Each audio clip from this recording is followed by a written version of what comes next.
محکمہ تعلیم سندھ نے پہلے ہی اعلان کر دیا تھا کہ یکم سے لے کر 8ویں جماعت تک میں عملی طور پر تدریسی عمل معطل کر دیا گیا ہے۔ وزیر اعلیٰ تعلیم سعید غنی 22 اپریل سے سندھ بھر میں عملی طور پر تعلیمی عمل بحال ہوگا۔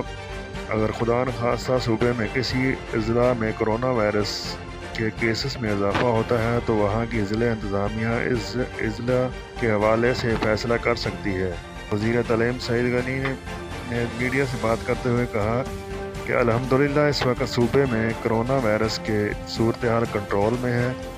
اس وقت سندھ میں کوئی مخصوص ضلع متاثر نہیں۔ سندھ کے تعلیمی اداروں میں مثبت کیسز کی شرح 2.6% ہے۔ 9ویں جماعت سے 12ویں جماعت کا تعلیمی عمل بلا تعطل جاری رہے گا۔ 9ویں جماعت سے 12ویں جماعت کے امتحانات شیڈول کے مطابق ہوں گے۔ بغیر امتحانات کسی کو پروموٹ نہیں کیا جائے گا۔ سعید غنی عوامی آواز نیوز۔ ہمارے اس چینل کو سبسکرائب کریں اور اس بیل آئیکن کو ضرور دبائیں۔